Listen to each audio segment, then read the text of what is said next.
Yeah, I think I'd like to become more comfortable speaking in front of other people and like speaking more clearly with more intonation.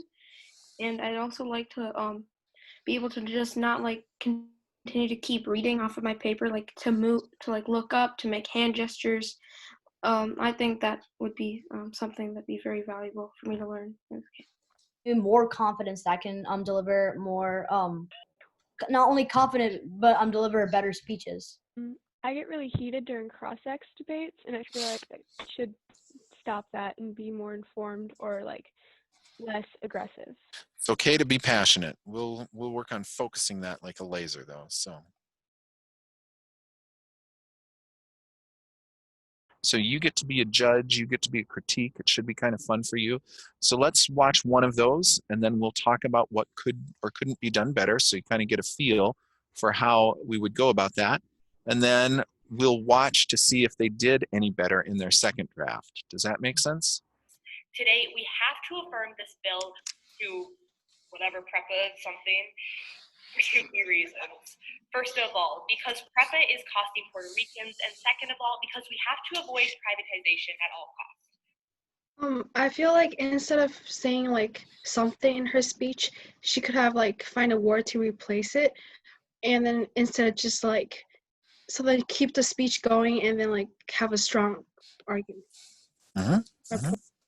This time, I want you to be doing a comparison. Does that make sense? She's practiced the speech some, but she's still working on improving it. Throughout history, the United States has neglected and abused Puerto Ricans, and PREPA is only a continuation of this pattern.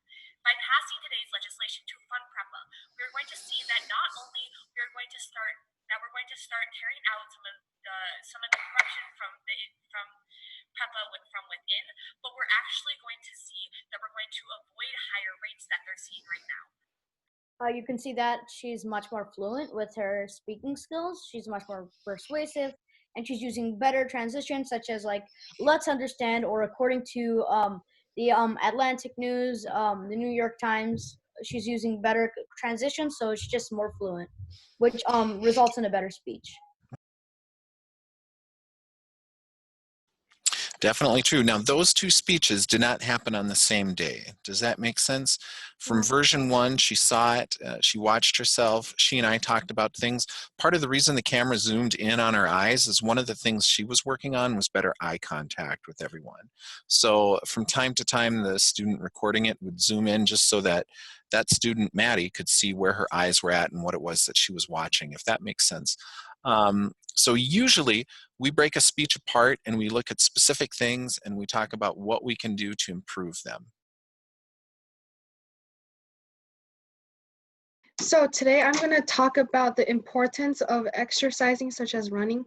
Running not only will benefit human physically, such as improving cardiovascular health, gain muscles, but running also helps elevates mood, where therefore will reduce stress and increase productivity.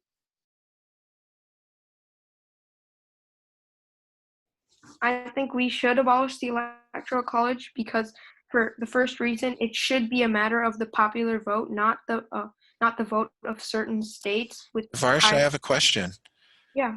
Isn't the electoral vote based on the popular vote?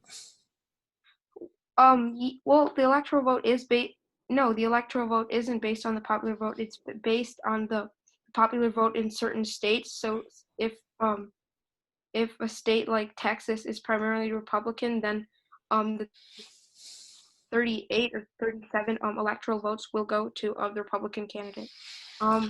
But if most of the people are Republicans in Texas, shouldn't the electoral votes go towards president?